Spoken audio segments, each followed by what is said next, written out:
7 of the first 8 picks right now and half PPR ADP according to Fantasy Pros are running backs. And welcome to part 1 of our running back preview. On tomorrow's show, on part 2, we'll go through a thorough ADP review round by round. Right now, we're going to kind of just set the scene with the position, talk about our strategies and our general feelings toward running backs. We like them. They're cool. And we'll do some sleepers, breakouts, busts as well. I'm Adam Azer with Dave Richard and Jamey Eisenberg. Jamey, it's going to be hard to draft running backs if we're in leagues with Dave because he takes them all, right? He can't take them all because he only has a certain number of picks. So there are, thankfully, plenty of other running backs to take. But yes, Dave likes taking a lot of running backs when he gets a chance. I noted in my running back tiers and strategy story that's on the website that when I die, you're going to put running back guy on my tombstone. Jeez. That's what I'm going to go down as, is the running back guy, because I just draft so many of them. But there's a good reason for it. I want to have as many opportunities as I can to get running backs to lead my team to the fantasy playoffs. They score a lot of points. They sure do. And you get it the right one and you hit and you get one of those 1,700 total yard kind of guys, you're in business. So we'll talk about some recent trends in terms of what you're looking for in catches, what round you should be looking at. I know Ben Gretch isn't here, but I'm going to give a little love to his running back dead zone theory and talk to you about what round 3 and round 4 running backs have done over the last 3 years, basically. Here are some players who have been drafted in round 3 in the last 3 years. Ty Montgomery. Oh, God. Alex Collins. Oh, God. Kerryon Johnson last year. That wasn't so good. Isaiah Crowell was a round 3 pick. I remember that. Let's see. Royce Freeman was a round 3 pick. Who else? Devontae Freeman last year. That wasn't terrible. But Sony Michel at one point was a round 3 pick and half PPR last year. So it's a dangerous zone. Let's start with this. I want to draft blank running backs in the first blank rounds. And any answer you guys give, I'll just say, look, we'd love to have 2 running backs with our first pick or 1. But, hey, if Julio Jones and Travis Kelce are there, maybe we'll take those guys. So there's nothing set in stone. But, Dave, I want to draft blank running backs with my first blank in the first blank rounds. 3 running backs in the first 5 rounds. Okay. Jamey? 2 in the first 2. Expand on that, because like I said, it's not set in stone, but what are you looking for? I haven't done any drafts, and obviously I do a lot of drafts. I haven't done any drafts lately where I've had a pick in the first 3 overall selections. So it's a little bit more challenging if you have one of those draft spots. I did have a pick in the 4th spot. It was our flex draft, and I took Aaron Jones. I think he's the last one that should go in the first 2 rounds, just based on what has transpired this offseason and where I think some of the rookies will come into play, which what I mean by that is I don't think A.J. Dillon is going to be as much of a factor as maybe we thought coming out of the NFL draft. So I still think Jones is the last one of the round 1 and 2 running back picks. But I find myself lately passing on or not being able to draft Michael Thomas or Devontae Adams. And so I just end up taking 2 running backs. I think you're going to find that when we get into round 2, where I think is, and we're seeing this, the average draft position for Julio Jones and Tyreek Hill and Travis Kelce and George Kittle. I think, once you look at all the receivers that are going to go, you get maybe DeAndre Hopkins, who I'm not drafting in the 2nd round, and Chris Godwin. And that's kind of, I think, it. You're looking at, maybe at most 6 wide receivers. So round 3 and round 4 are very good for the receivers. I just think if you get 2 running backs early, it's a good spot to start. Good way to start. All right. And where do the tight ends factor in? So like Aaron Jones versus a tight end. For me, I would take Aaron Jones, depending on the size of the league and the format. So if it's a 10-team league, I'll probably take the tight end. If it's a 12-team league, I'll probably take the running back. Tight end for me. Kelsey Kittle. Is that just because of how you feel about Aaron Jones? I'm sorry. I would take Kelce obviously over Aaron Jones. I'm thinking more Kittle at the back end of round 2. Yeah, I'm a little more nervous about Aaron Jones. I don't think he can replicate what he's done the last year and a half of his career. And I think the Packers brought in A.J. Dillon for more than just, we need a guy for 2021 when Jones and Jamal Williams are free agents. They want to run the ball. Matt LaFleur said he wants to use 3 running backs. That's nails on a chalkboard for a fantasy manager. Right, but I think if there's no A.J. Dillon, we had this conversation pre-NFL draft. There's no A.J. Dillon. He's a first-round pick. Yeah, but there's an A.J. Dillon. Right. And so, you go from 19 total touchdowns. He's got to still be close to 10. And I think will still be close to 10 total touchdowns. I don't think he's going to lose 15 touchdowns based on what he did a year ago. I don't think his yardage just completely falls off the map. So he still falls in the conversation for me of guys that I would take. I've said this before, you heard me say this last year about the tight ends. I think he's the bridge running back. I think he's the guy that once you get from the number 1 guys to the number 2 guys, he's a guy that's going to be drafted and ranked anywhere between 10 and probably 15, depending on who's ever rank list you look at. But I think he's in that conversation. I would take him over James Conner, Todd Gurley, other guys that we see go in the second round, Le'Veon Bell, those other guys. I'm certainly expecting, negative regression, however we like to define the word, but regression in a bad way for Aaron Jones, exactly what Dave said. But to the point of where I was, because, it's the whole rookie conversation. We can't sit here and say, downgrade rookies and not factor in the veterans who benefit. And AJ Dillon, I think, loses because of the offseason, and Aaron Jones, to a smidge, benefits. Okay, I don't want to make too much of Aaron Jones, but he is, I think, for a lot of people, maybe in a tier by himself or a bridge running back, as Jamey calls him. And so let's go through, I guess, the running backs that feel like the ones that we feel comfortable with in the first 2 rounds. And I think that's going to be 13 to 14 running backs.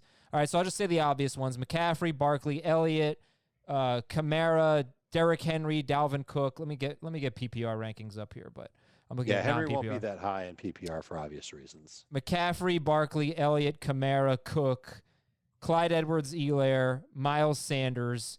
These are round 1 picks for us. Joe Mixon is a round 1 pick in ADP, and then you get like Kenyon Drake, Austin Eckler, Derrick Henry, Josh Jacobs, and Nick Chubb. And I think everyone I just said is an easy round 2 pick at the latest, right?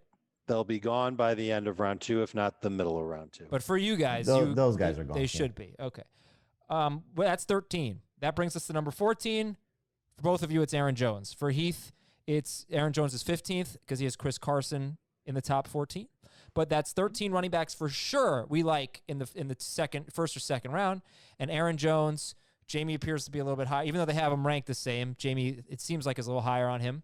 I was, and again, I'll go back to it. Prior or following the NFL draft, I thought it's in our magazine. I put him as a bust, and I still think, again, where his numbers were a year ago to where his numbers will be now, he qualifies in that category. But to what degree he's going to fall off is the question. And again, I said this about Marlon Mack, I said this about Kerryon Johnson, I said about Damian Williams before he was put on the quote, or before he opted out, that the lack of an offseason for the guys that are in competitions was going to hurt them to some degree. And, we're going to find out how much. The guys that aren't in competitions now, Edwards-Helaire being really the one that stands out, is going to get an opportunity to walk into as many touches as he can handle. Now, at some point, A.J. Dillon may take on a significant amount of work, and that's the thing you have to gauge with Aaron Jones. It is funny, though, because I think the three of us with our rankings, and I'll throw Ben in there also, because I think Ben and I have sort of moved Aaron Jones up. Ben Gretchen and I have sort of moved Aaron Jones up a little bit based on where he's been drafting him. I don't want to speak for him. But when I took Aaron Jones in the flex draft, Adam, we did that draft on SiriusXM. The first thing they asked me was, wow, you got Aaron Jones at 21 overall. You must have been doing cartwheels. I was like, no, that's kind of where I think he should go, somewhere between 20 and 24, 20 and 26, just however, you sort of view it. But, those guys were through the roof. And I think industry wise, we're down on a guy that was the number 2 running back last year based on his touchdown total. Yeah, he was second in PPR. He was third in non-PPR behind Derrick Henry. Obviously, McCaffrey was first. Why are we a little unsure about Aaron Jones? Because he only had 5 games last year with more than 13 carries. About half of his catches came in 4 or 5 games without Devontae Adams. So all of his receiving touchdowns without him. Yeah, he didn't have the touches. When everybody was healthy, he didn't have the touches that you would expect. So I guess what I was trying to ask was, how can you justify taking him over Kelce, which you're not, but a lot of people are, or Kittle, who was better than Kelce on a per-game basis, a little bit better last year, or I would say even Patrick Mahomes or Lamar Jackson? Why wouldn't you take a sure thing instead of taking this bridge running back? You should. If you're concerned about Aaron Jones, it sounds like Dave is, if you're that concerned that it's going to go from the 19 total touchdowns to 8 or less, let's just say, or 10 or less, and the yards come completely down and the receptions aren't there, then you take the safe route. You take the short. We had this conversation on a previous podcast about Chris Carson versus the quarterbacks. Adam, that was a question that you asked. Taking the sure thing versus a running back who's been very good. Same thing. You want to say, I think Dave put 1.5 years on Aaron Jones. When Chris Carson's been healthy over the last 2 years, he's been exceptional. And so it's almost the same conversation. I just look at it that if I can get him as a second running back and what I think he'll do in that second running back group, like you said, tier of his own, Bridge, maybe he's in the same conversation as Carson for Heath or Gurley or Connor or Gordon, kind of that next group of guys, or, Ben Gretch would throw probably Jonathan Taylor into there as well. Then you go the other route if you're concerned about that. And Kittle is obviously awesome. And Mahomes and Jackson, if they're healthy and right, they're going to be awesome. I just think that if you can lock up these running backs based on the position, based on what they should be able to do, based on the receivers that we're going to see in round 3, 4, and 5, it just kind of puts your team in a little bit of a different spot. So while I forget about the tight end scenario and the quarterback scenario, while I love that group of receivers, it's DJ Moore, it's Godwin, it's, you want to throw Hopkins in there, ADP, whatever rankings, Galladay, Ridley, Kupp, Robinson, depending on format, all those guys are awesome. I just think that if you can get them around later, whichever one falls to you, Smith-Schuster, it's just a little bit different way to build your team as opposed to going one of those receivers and then Connor, Gordon, or Carson. I think Jones is better than them. All right, Dave, how do you feel in general about running backs this year? Is there depth, and is zero RB a viable strategy? I think the depth is okay. It's the least deep position of all the positions this year. Receiver, like Jamey nails it about what you're going to get in rounds 3 and 4. It's awesome. And you're going to find... At receiver, not a running back. At receiver. Right. Yeah, listen, there's going to be some good running backs that make it to round 3 as well. Jamey's bridge might be 1 running back. For me, it's 3 running backs. It's Jones and Connor and Carson. I like all 3 of those guys as number 2, or if you can somehow pull it off, number 3 running backs for your squad, you'd be rolling in it. There's a lot of interesting names this year. Many of them are rookies. So if you really feel a certain way about the rookie class and the fact that they haven't had a typical offseason, maybe you don't feel so good about them. I think it's pretty easy for a running back to acclimate to running in the NFL. It's all the other stuff, the route running, the catching, the pass protection. That stuff is probably going to take them a little bit longer, but it depends on the running back. I think Clyde Edwards-Helaire will probably be ready to go with everything except, being a great pass blocker right away. Whereas somebody like Jonathan Taylor might take him a little while to be good at catching the football and blocking for Phillip Rivers. Like, he might really be specifically a 2-down player for the first half to 3/4 of the season. But to answer your question, I think this is the reason why you take running backs early, get as many as you feel comfortable getting early. The position is shallow, especially once you get past round 5. There's a lot of names there that you're not going to feel that good about. Yeah, but I really... All right, so let me just go over these trends here for rounds 1, 2, 3, and 4 over the last 3 seasons. Round 1's pretty good. I mean, we do a pretty good job drafting running backs. Some of them get hurt. David Johnson 3 years ago was the number 1 pick, and he got hurt right away, and that stinks. Le'Veon Bell was like the 2nd or 3rd pick, and he sat out the entire season. His replacement happened to be the number 6 running back that year. But round 1 running backs, we pretty much, as a fantasy community, we're good at identifying the great running back. It's not that hard. So you have a lot of success in round 1. Now this year, there's a lot of round 1 running backs this year. I mean, people are going running back crazy, so maybe we won't have as high of a success rate, but round 1's good. Round 2 is pretty good. There are some busts. We've had, Dalvin Cook a couple years ago was RB29. He was RB19 per game. He missed some time. Devontae Freeman played 2 games. These running backs get hurt more so than wide receivers. Jordan Howard was a round 2 pick once upon a time. He finishes RB20 that year, but I would say pretty good in round 2. Round 3, bad. There were really some terrible picks. I'm going to try to look at just the last 3 years, summarizing it. 18 running backs. I was using Fantasy Football Calculator for ADP. 18 running backs have been selected in round 3. 8 of them finished outside the top 30. 8 out of 18 finished outside the top 30. 10 of 18 finished outside the top 24. And only 3 of those 18 running backs finished as top 10 running backs. That was Leonard Fournette and Carlos Hyde in 2017 and Aaron Jones last year. You're talking 18 running backs. 3 of them finished top 10. Round 3, not very good. And you can imagine round 4, even worse. 14 running backs drafted in the last 3 years. Only 2 of them, both of them last year, Mark Ingram and Derrick Henry, finished in the top 10. So Ben has, I'm going to be Ben Gretsch here. He's always made this point about the running back dead zone, and it's basically, I think it's after round 2. And I think there's really a lot to say about it. I mean, and that is a scary zone this year. I mean, that's Melvin Gordon and Todd Gurley and Le'Veon Bell, guys that are at the back end of the career.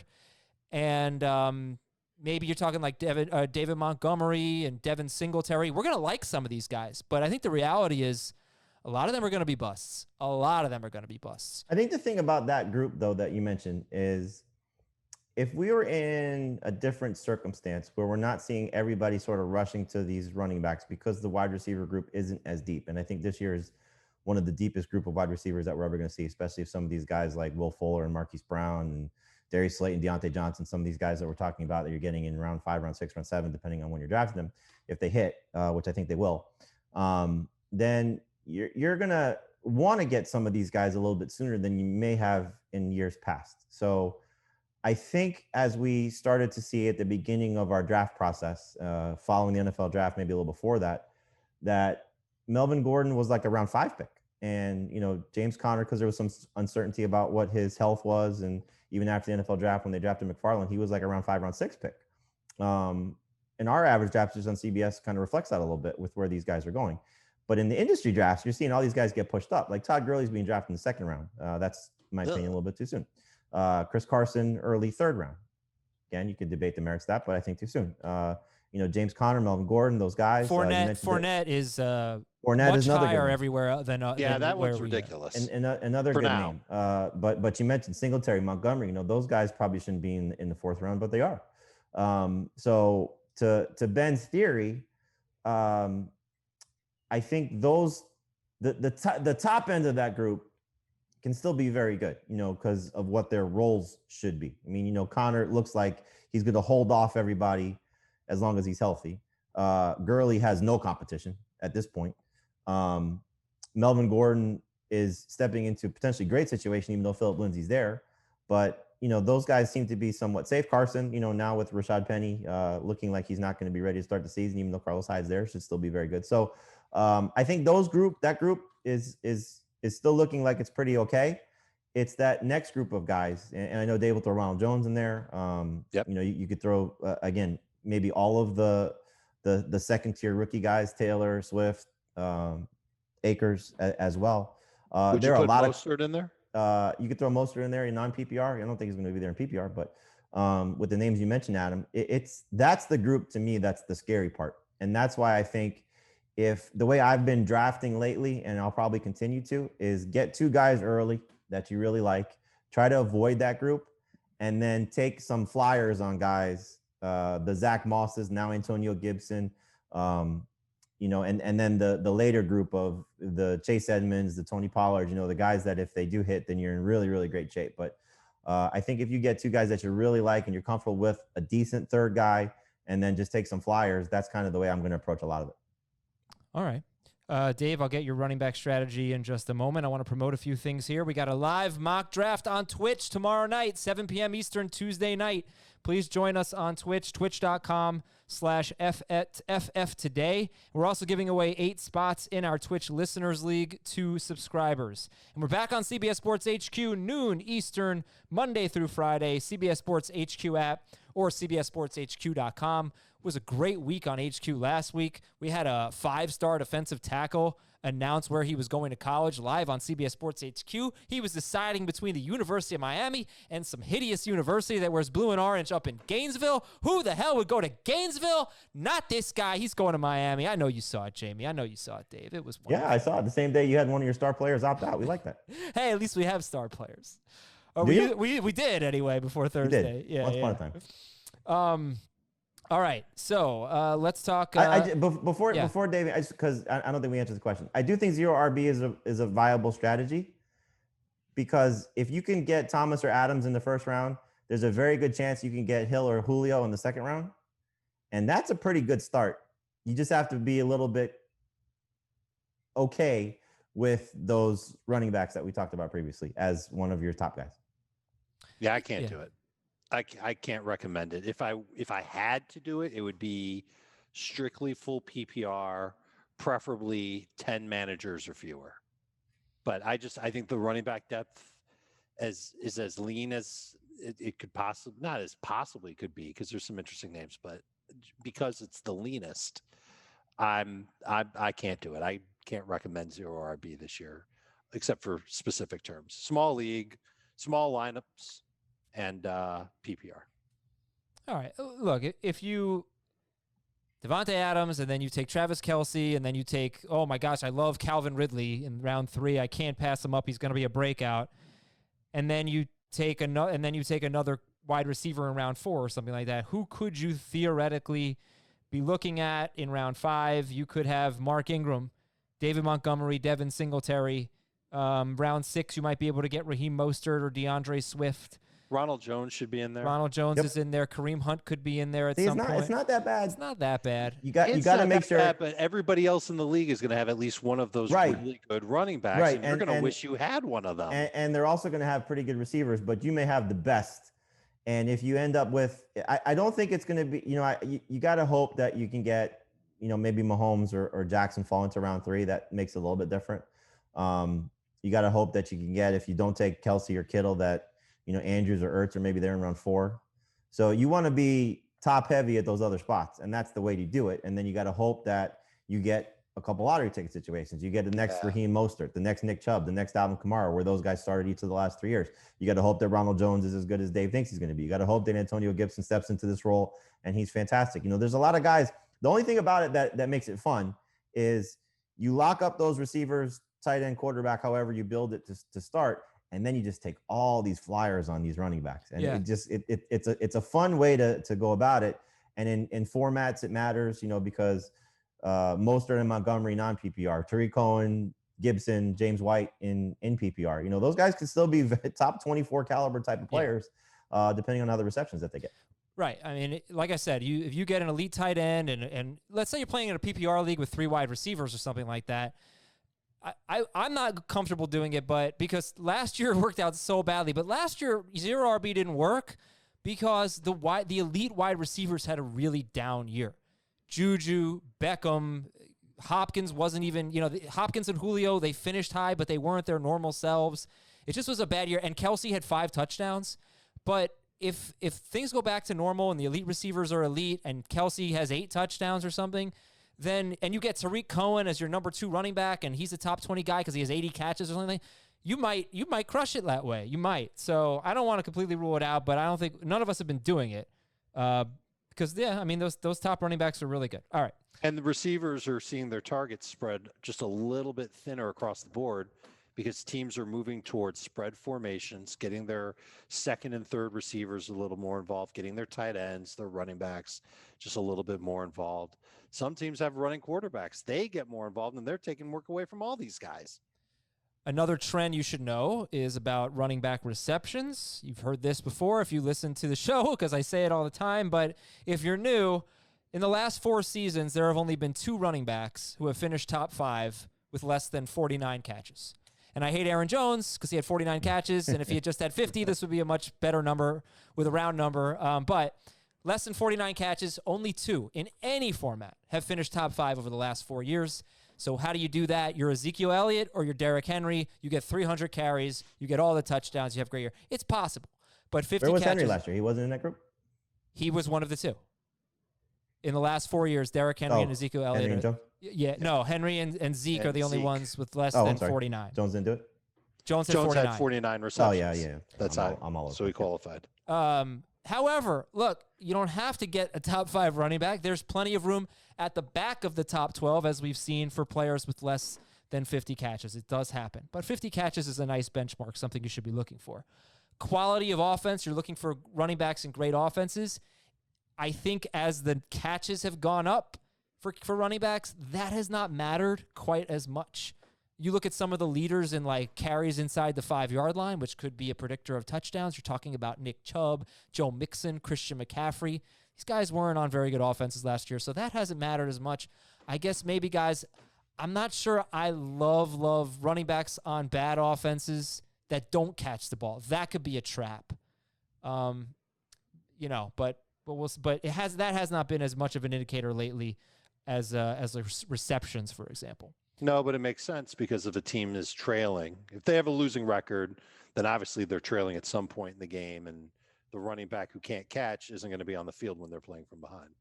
Right, and maybe that limits Joe Mixon's upside from being top 5 to being a top 10 guy, maybe, but we'll see. Well, I know you guys like him quite a bit, so we'll talk about Mixon. Have we answered this? What is your overall running back strategy? If we have, we can move on. I think Jamey basically nailed it. I'm not going to commit to taking a running back with each of my first 2 picks no matter what. I want to see what's there in round 2. And it's pretty easy to do this in non-PPR. Like my top 11 names and my top 200 in non-PPR are all running backs. Michael Thomas is 12th for me in non-PPR, but it's different in full PPR. There's a couple of receivers in there, but I would prefer to get a running back in round 1, kind of take the temperature of the draft and see what's available in round 2. And if there's a running back I like, I'm going to take him, and takes the pressure off of trying to find one in late round 3. If I'm picking an early round 2, not as much pressure if I'm picking late in round 2, because I know I'm up again soon in round 3, and hopefully one of the bridge running backs, Jones, Connor, Carson, can be there for me. But draft a lot of running backs. And if you go 0 RB for whatever reason, maybe you don't like what I said about it, don't draft a lot of bench wide receivers, because you're never going to bench the stud receivers that you get. That makes more spots on your bench for running backs.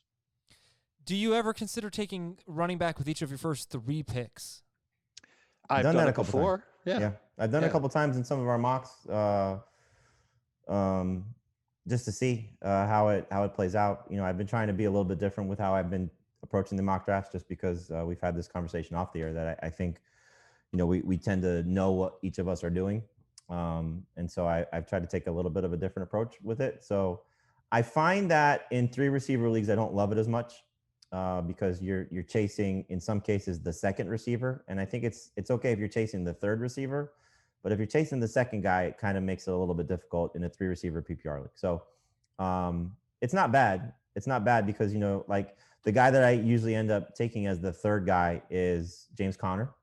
And, if I have him as the third option, I know that I have a good 3-man rotation of, top 15 caliber running backs. But I've written about this a few times. Like I know I did in one draft where I passed on Allen Robinson, and, it's like you play the I forget who it was, but, James Conner and this receiver versus Allen Robinson and that running back, or Allen Robinson and that flex.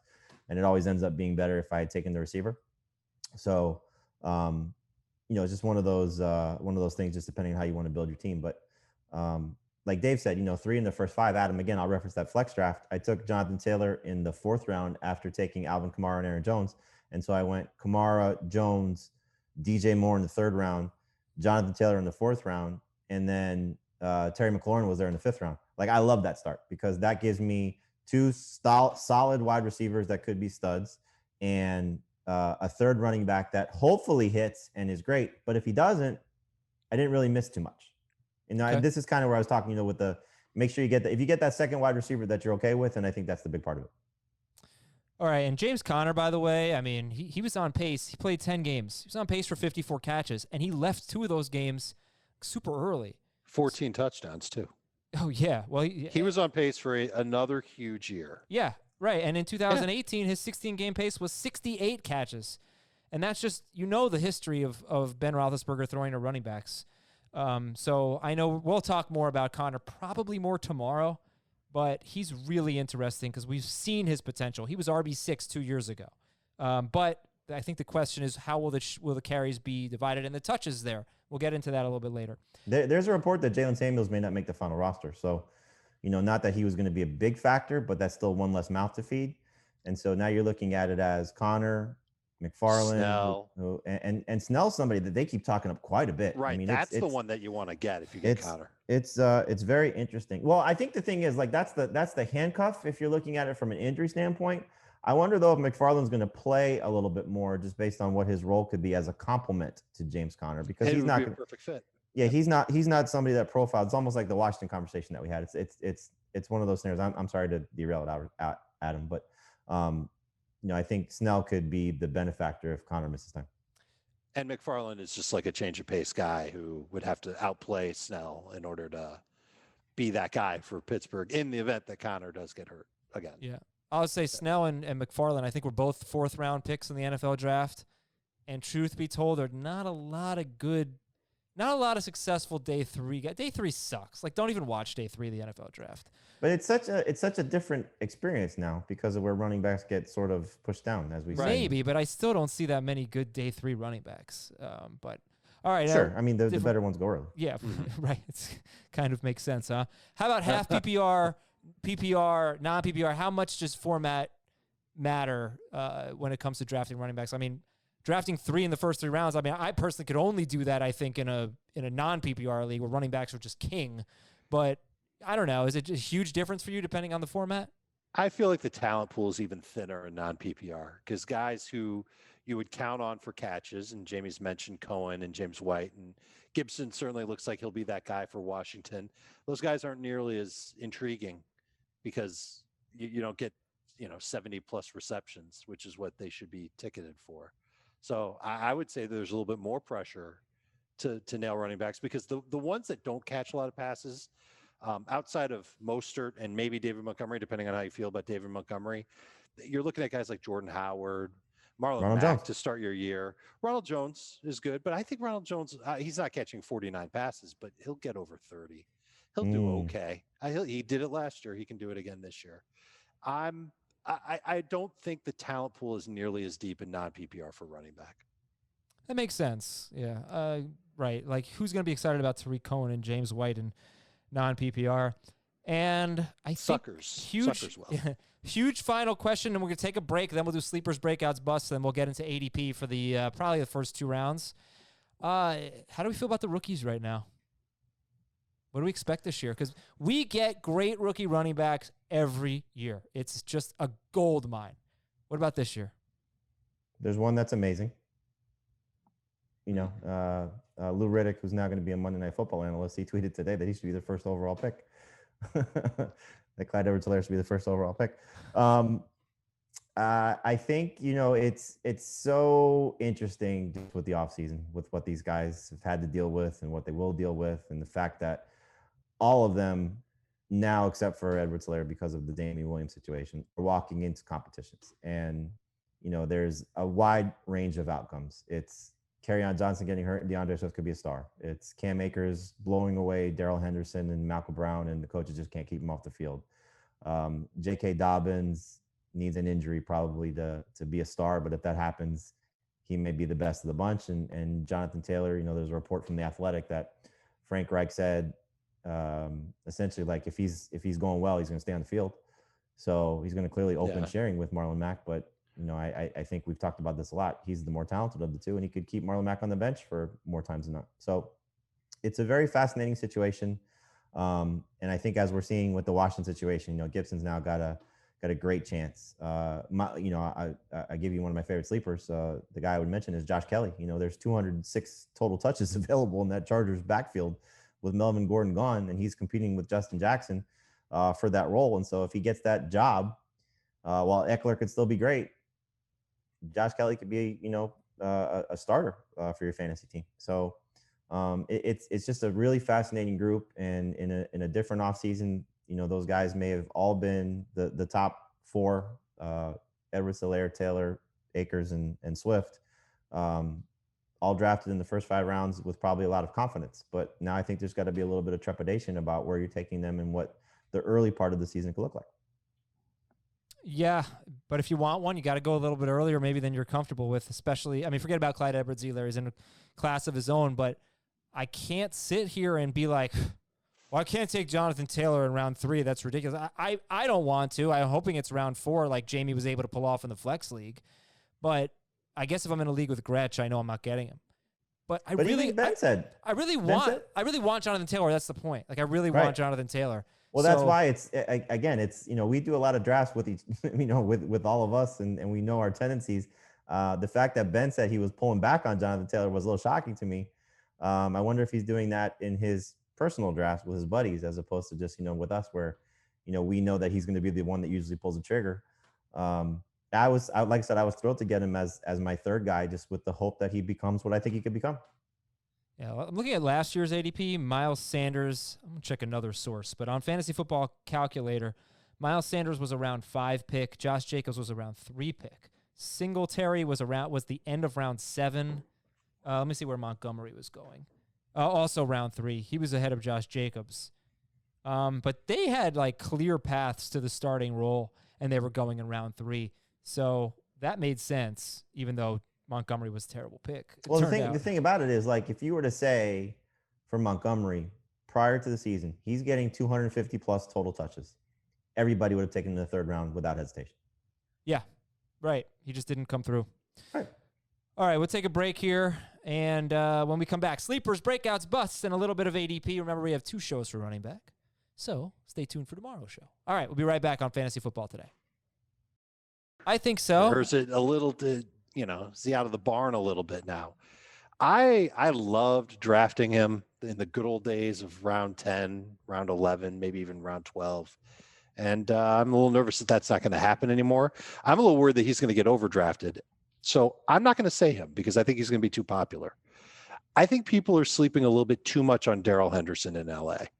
And I believe that he still has some really good talent. I think he's capable of playing 3 downs. He may end up being their passing downs guy to begin the year. I think he's a pretty good receiver out of the backfield. He's got great breakaway speed. He's got pretty good size to him. And I thought of him because I thought about Gibson. And these guys were teammates in college, and they both kind of did the same thing without getting a ton of work. And I wonder if Henderson just took the first year of his career, realized some of his mistakes, cleaned them up. He goes to LA. He doesn't have to worry quite as much about the offensive line if he's going to be a passing downs back. And, he gets around that, catching the ball. Obviously, he's not running between the tackles. And I think he could end up being 45 plus receptions and maybe getting, if he's truly splitting, he'll get well more than 100 carries. But very boomer bust year last year in terms of carry per carry, or carry to carry, I should say. But when he made a play, he was a lot of fun to watch. He was very lightning quick. And when he didn't, he was running into the butt of his offensive lineman. That wasn't as much fun. I think he's got some potential, and I think you could still get him close to, if not in, the double-digit rounds. Yep. ADP right now has Daryl Henderson after pick 120 and Antonio Gibson right around pick 120. Then I looked at Antonio Gibson. I ran NFC. I have no idea. We're doing this on the 9th of August at night. I just ran ADP from August 8th to August 9th, and that's where Gibson's in like 123 or something like that, and Henderson's around later. Okay. Yeah. So people aren't going crazy with Antonio Gibson. Well, I don't know. I mean, it's one day. It's 2 days. Who knows? Watch but I don't those think carries. They are. He's not going to get a ton of carries. He's like Tariq Cohen and James White light. Like, that's what you're hoping for. Like, that type of player. I do think there's 70 catch potential. Okay. I don't think Anderson has nearly that much potential. It could happen. Yeah, I'd take the under on 70 catches. I'd be fine with 50. For who? For Gibson or Henderson? No, Gibson. Gibson, right. No, I think there's 70 catch potential. All right, let's go to Jamey's sleeper. I mean, I said it, Josh Kelly. I just look at, Justin Jackson's had a couple of opportunities now. Last year, when Melvin Gordon was holding out, he's had some injury replacement chances the last couple of years, and he just hasn't taken advantage of it. So we'll see with a new quarterback and, clear path to playing time for Jackson. But I think Kelly coming out of UCLA wasn't great. Dave's talked about this a lot. He did well at the combine. I think he's going to be the Senior Bowl. Senior Bowl. He did good at the combine too, but Senior Bowl is really where he's. Yes, I'm sorry, the Senior Bowl. I just think there's an opportunity for him to, if not take all of those 200 plus touches, and there may be more because of the offense changing with Tyrod Taylor as the quarterback compared to Rivers. So while Eckler gets a bump, clearly, there could still be those 200 touches. However, it gets shifted around, that Kelly can take the bulk of. And so, for a guy that you're getting basically for free on draft day, if he does step into that role with a better offensive line, they added 2 pieces, in Balaga and Trey Turner. This could be a real good standout player. And if Eckler, for whatever, falters as the lead rusher, then it could be Jackson and Kelly fighting for those numbers. If, Eckler doesn't hold up for whatever reason, wear and tear or whatever, or gets hurt. I love taking Josh Kelly. I get mad every time somebody takes him ahead of me. Well, you're probably waiting a little bit too long, as Josh Kelly's going 157th overall, so plenty of opportunity to get him. Not in our draft, though. He goes sooner than that. Your favorite breakout running back, Jamey, who would it be? Josh Jacobs. For a guy that, that is going toward the back end of round 1 or the beginning of round 2, so I'm not going to say Edwards-Helaire or Sanders. I think those two guys are sort of our obvious breakouts that we've talked about a lot. I look at Jacobs as a guy who, if you just projected over 16 games last year, would have been 4th in carries, 3rd in rushing yards. And I do think we'll get a bump in catches. I've referenced the 2 beat writer reports that have said John Gruden wants to get him more involved in that aspect of the game. That's speculation. It's not the coach saying that, but I like the one story out of The Athletic that he was, in terms of Gruden, upset about Jacobs not getting Rookie of the Year and is out to prove it. And so if that story is true from what the reporter is, and I trust the reporter, I think Jacobs could be in that 30 catch, if not more, if things really work out in his favor. So I'm taking him in round 1, no matter the format.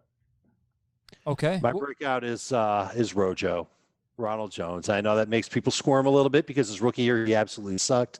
And last year, he was just too inconsistent. I admit it, but there were also a lot of explosive plays, physical plays. And just to sum it up, he is the most explosive and physical running back that Tampa Bay has.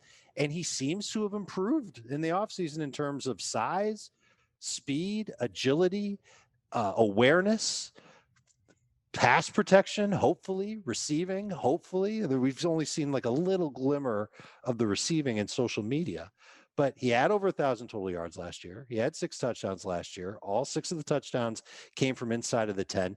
He is best suited to begin the year as Tampa Bay's lead back and short yardage goal line guy. And if he can grow that into a 3-down role where Tom Brady goes, you know what, this guy's really good. LaShawn McCoy is not as good. Ogunbowale is not that good. Keyshawn Vaughn isn't up to speed.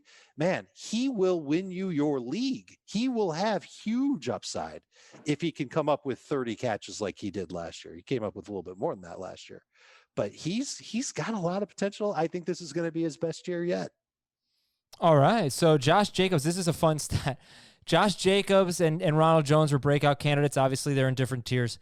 I looked at his 16-game pace, Josh Jacobs, because he played 13 games. Mm-hmm. And I looked at Miles Sanders after Jordan Howard's injury, and not including Week 17 when Sanders got hurt. And their pace is almost identical. What was it? 318 touches for Sanders, 323 touches for Jacobs. 1,694 total yards for Sanders, 1,619 total yards for Jacobs, 10 touchdowns for Sanders, 5 receiving, 5 rushing, 9 touchdowns for Jacobs. So the yards, like 80 more or something like that for Sanders. The touches, 5 more for Jacobs. Touchdowns were about even. Big difference was Sanders was a lot more involved in the passing game. There are some questions about, like none of the wide receivers were healthy at that point.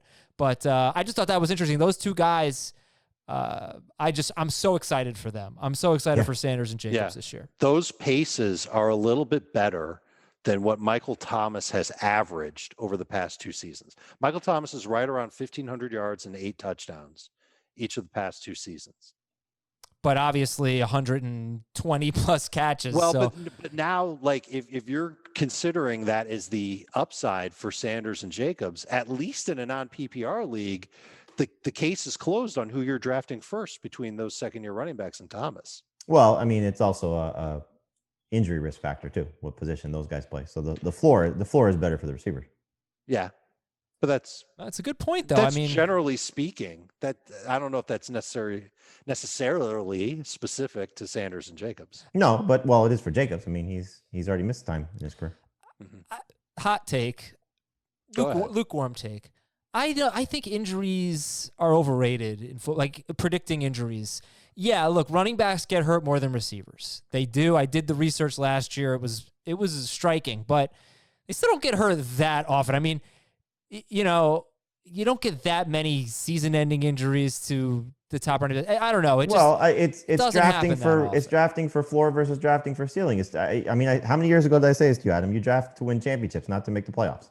And so that's the way you approach fantasy. I'm never going to draft a guy because he's got a great floor. I'm going to draft a guy because he has a great ceiling. It's why I'm taking Will Fuller and Marquise Brown. If those guys hit, they're going to be absolutely rock stars. But I mean, I think I don't buy into this whole you lose your league in the first round. Like, that to me is stupid. No, you can come back from from a bad. But you draft the player that you think has the highest ceiling, no matter the round. And so Thomas, I don't know if I agree with that. Well, I mean, that's certainly everybody's personal philosophy and how they approach it. Let's talk about this. Go on. Yeah, I don't mean to cut you off there. I think it's an interesting discussion. It's like Thomas is safer. It's the same conversation we had about Aaron Jones versus the tight ends and the quarterback. Those guys are safer and they're awesome. Thomas is awesome. What makes Thomas? I don't even agree with that. Like, what makes Thomas safer than Miles Sanders? Because he plays a position that's less risky.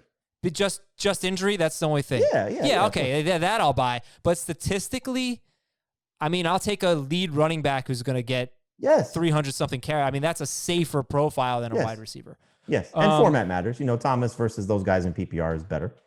Like, I think Joe Mixon is so safe. But, right, like, there's nobody's taking his job. Nobody's taking goal line carries away from him unless it's Joe Burrow. I think he's so safe. He goes earlier than I expected. I thought he'd be more like a round 2 pick. Joe Mixon's a round 1 pick. I see it all the time. What is his ceiling, though? Like, do you take Joe Mixon for his ceiling? Because so far, he's not been able to crack that 50-catch club, and he doesn't score a lot of touchdowns. Or do you take him for his floor? I think you've heard me say this a few times, that Mixon, Henry, Chubb, Jacobs, those 4 guys profile very similar because I think they all could lead the NFL in rushing. Henry and Chubb proved that last year when they were challenging for that spot. And Jacobs, again, if you project him over 16 games, would have been in that conversation. Mixon, I think, can do that too. The hope would be is that Mixon takes that step forward as a pass catcher, and I think he's already shown that he can do that to a certain extent. He hasn't had that big catch season yet, but I think it could be like what we saw from Zeke 2 years ago. Where if they do decide to throw it to him, he's going to have that opportunity, and maybe that's what we see from Burrow. The concern I have with Burrow is that he's going to run. Burrow's a very underrated rusher, as we saw at LSU. And so he may not just stand back there and dump the ball off. The other thing would be is that Zach Taylor comes from Sean McVay's system, and McVay, when Gurley was right, was throwing the ball to him quite a bit. So I think Mixon is, because I'm concerned about Henry, and I understand why everybody is certainly in the Henry camp, but I'm concerned about Henry. So I'm going to put Mixon ahead of him. I'm going to put him ahead of Chubb because of Kareem Hunt. I'm going to put him in the same conversation with Jacobs. I've moved Jacobs ahead of him because I'm more excited about him. But I think, those 2 guys are somewhat in the same scenario of this is the year that they take that next leap. And so with Mixon, Adam, I know you like to point out how he did in the beginning of the season, but I think that ankle injury, sort of lingered more so than we give it credit for. Zach Taylor realizing what his offense was and how he wanted to, maybe try and get some wins to make himself feel better and make the team feel better. And Mixon was clearly their best player. Jonah Williams coming back, Burrow. I think it's too much of a knock on Andy Dalton to say Burrow steps in and he's better than Dalton when Dalton was playing well. But there's a higher ceiling with Burrow. And so that's what you hope for. And now AJ Green back. So I do think that Mixon has the chance to be this alpha running back in a scenario of contract year, better talent around him, building off what he did at the end of last season. Coaches trust him. And like you said, Gio will play on passing downs and probably deserves to play on passing downs. But hopefully they say, we can't take Joe Mixon off the field. Mixon can't take himself off the field. And this is that big monster campaign that helps him for his future. That would be nice. Okay, we didn't mention Austin Eckler and Kenyon Drake as you reeled off those names, so we got to talk about them in a bit. But who will be a bust this year? Who's a bust, Dave? Pick a David. David Johnson. Dave Richard. Montgomery. Yeah, well, listen, I don't think I would do very well as an NFL running back. I think I'm a little too slow. But David Johnson, 28 years old, on a team that's, we're celebrating Carlos Hyde barely getting over 1,000 yards. They don't throw to their running backs. At least traditionally they haven't. It's been 54 catches per season for running backs since Deshaun Watson has been under center for Houston. They traded for Duke last year. They mangled using him. I think they're getting David Johnson to fill that Carlos Hyde role, and he's been banged up, and he didn't look good last time we saw him. So I'm nervous to trust him. And I even tweeted out some stuff about Montgomery over the weekend. Apparently he's shed some more body fat. I know that he's been working on his footwork down in Houston with Rashad Whitfield, but I don't trust the offense around him, and I don't trust the snap share that he'll get in Chicago. And I also don't know if he gets off to a slow start, do the Bears say, look, we can't win with this guy. He was a 3rd-round pick that we're just going to have to, limit the usage of. They force-fed him carries last year to their own detriment. But who else do they have to give carries to, though? I don't think they can give carries to anybody else. They might find some jabroni that they do it with, but Tariq Cohen is the one they should give the ball to him. He's explosive. He can make things happen. I don't think they should give him carries and say, go run between guard and center, because he'll get beat up. But throw him the ball in space, create unique ways to get him the football. I think that they could be a better offense with Cohen getting more work than Montgomery, unless Montgomery proves me wrong and he shows his agility and a more explosive burst. Maybe that happens because he's a little leaner. But really, I think the offensive line is the issue, just as much of an issue in Chicago. Because if Montgomery doesn't have that track lane to run through, it's going to be a yard, 2 yards more. Yeah, sure. No, you're right. I think those are two good calls. The one thing, though, about both of them is, I mean, everything we've seen from Bill O'Brien and Deshaun Watson, again, he's a quarterback that escapes. And so, throwing to running backs isn't going to be his MO. But there's 150 targets available, so with Watt, Hopkins there, maybe that helps those running backs, whether it's Duke or David, who knows. So that could be something that helps David Johnson. And, you would hope that Bill O'Brien, the coach, as opposed to Bill O'Brien, the general manager, looks at why they drafted or why they traded for David Johnson and to use him to his best ability. And you're right, he didn't look good the last time we saw him, but at the beginning of the year, he was doing a good job catching the ball in Cliff Kingsbury's offense. And so hopefully that's the case that you're getting. The one thing about David Montgomery, I think, is I don't think there's anybody on the roster that is going to get those touches. I like when running backs shed weight as opposed to putting on weight, so I think that's a good situation for him that he's leaned out. He is a good pass catcher. And one thing about it for him that I think could help, and it'll help Tariq Cohen as well, the quarterback's coach is John DeFilippo. And so whatever influence he has on that offense, we know that they like to throw the ball to the running backs quite a bit, as we saw from Leonard Fournette last year.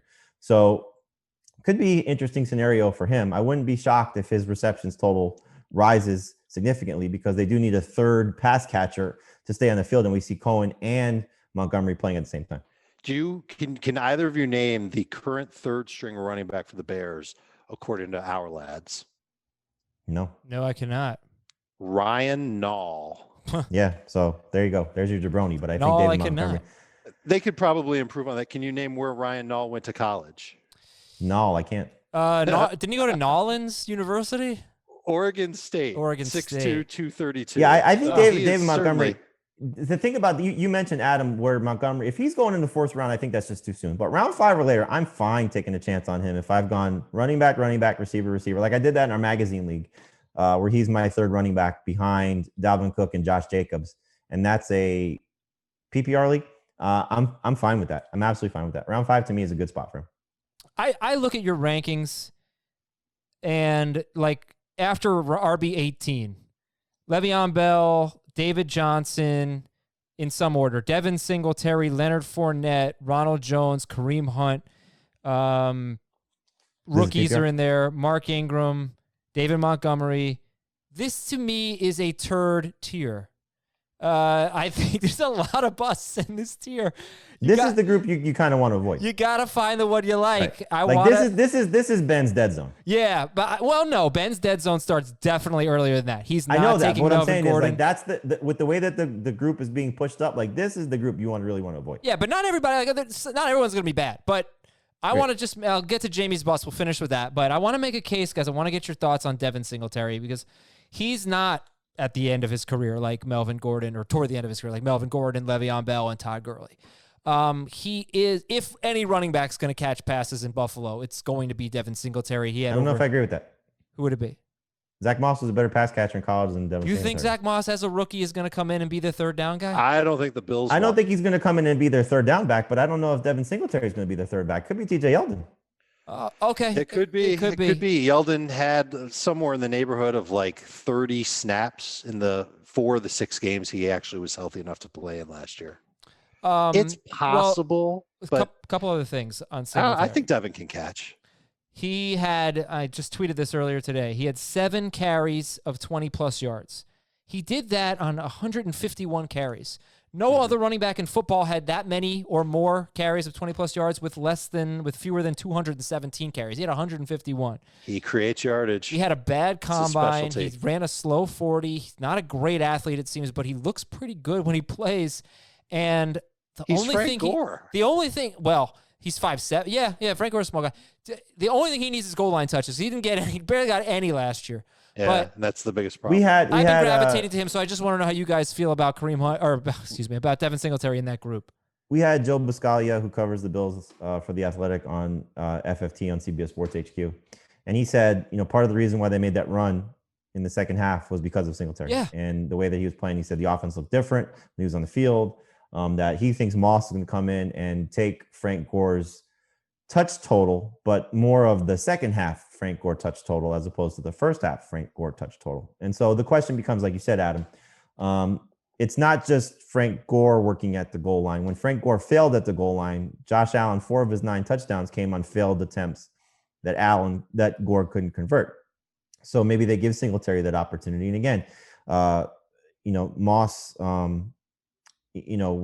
just the same rookie hesitation that all these guys, or a rookie delay, whatever the case may be, that these guys have dealt with because of the lack of preseason and whatnot. But I do think that Singletary is going to face some competition from Zach Moss and from TJ Yeldon, maybe on a pass down situation, because Moss is just younger and more athletic at this point than Frank Gore was a year ago. And so they're both, the draft capital is the same. They're both 3rd round picks in the NFL draft. Singletary the year before, Moss this season. So I think Moss has a chance to come in and win that job, or win that Frank Gore job, and maybe make things uncomfortable for Singletary just enough that he doesn't see the upside that maybe he could have based on where he finished last year. Last 9 games, Gore averaged 8.6 touches per game. Yeah, and pretty much all of them were carries. And in the last 6 games of the season, that's when they really started giving the ball to Singletary. He was on pace for 275 carries and 37 catches. And he had 4 games, by the way, throughout the season, including the 1 playoff game he played in. 4 games with 4 or more catches. So he showed that ability. Okay, we'll finish the show with Jamey's bust. Who you got? Derrick Henry for me. I've said it. Should have. Man, that's we should have started the show with that. Yeah. That's the guy that I'm just avoiding. I said it a billion times. 400 total touches with the playoffs. Loses Jack Conklin. Offensive line's going to be a concern. I think you're going to see the receptions not rise really by any extent when he had 18 as a career best last year. And so I'm okay drafting him at the end of round 1. I don't get him because he goes in the early part of round 1 in non-PPR leagues, but I am not taking him in round 1 in PPR, and I still see that happening. So for me, I'm out on Derrick Henry. He's a monster. He's a beast. But if you look at his numbers last year, 13.5 PPR points per game in the first 8 games of the season. If that's the guy you're taking in the first round and that's what we get for the full year, you're going to regret taking him in the first round. Do you remember what he told us at the Super Bowl about catching more passes? He told me at the Pro Bowl. I was watching him play catch with a little kid, and I said, why don't you tell Arthur Smith and Mike Vrabel to have you do that more? He goes, I'm going to try. And then he said the same thing to us at the Super Bowl. Yeah. So he said he's going to try and earn his coach's confidence, but he's been there for 4 years. Yeah, and he hasn't earned his coach's confidence. Right. And it's not like Arthur Smith, even though he was the offensive coordinator last year for the first time, he was on the staff for several regimes, so it's not like he doesn't know what he's capable of doing. So we'll see. Another sleeper for me I take a lot is Darrington Evans, just because if Henry does miss any time, I don't think they're changing their offense dramatically. So Evans would step into that, workload. And Evans can catch the football. Like you saw it in college at App State, and he also lined up in the slot. Nobody watched App State, Dave. Yeah, I'm not sure anyone actually saw it. But it happened. Well, I might be the only one. Yeah. All right, guys. Good show. Thank you very much. We've got part 2 nachos coming up tomorrow. And some chicken wings and a lot of other finger food items while watching App State. We're like, nice. I like that. We're at like a month away from the season too. So yep. Get your Sunday. Yesterday was 5 more Sundays. Get your Sunday, whatever it is you order on Sundays. For me, I guess it's pizza rolls. Yeah. Actually, potato boats. More like sandwiches. All right, get your Sunday game plan deep fried pickles. ready. You got 5 weeks to figure it out. You ever have alligator bites? Yes. Adam? Delicious. No, super salty. There's a place called Dave's Last Resort, actually. It is in Lake Worth, Florida. Dave, you should go there. It is awesome. One of the best sports bars I've been to. Dave's Last Resort. Check it out. They are not a sponsor. They are just really good. We're done for the day. Thanks, everybody. We will talk to you tomorrow with RB Preview Part 2. Want more of the Fantasy Football Today podcast and nonstop year-round fantasy advice? It's simple. Hit the subscribe button and hang with us all throughout the year.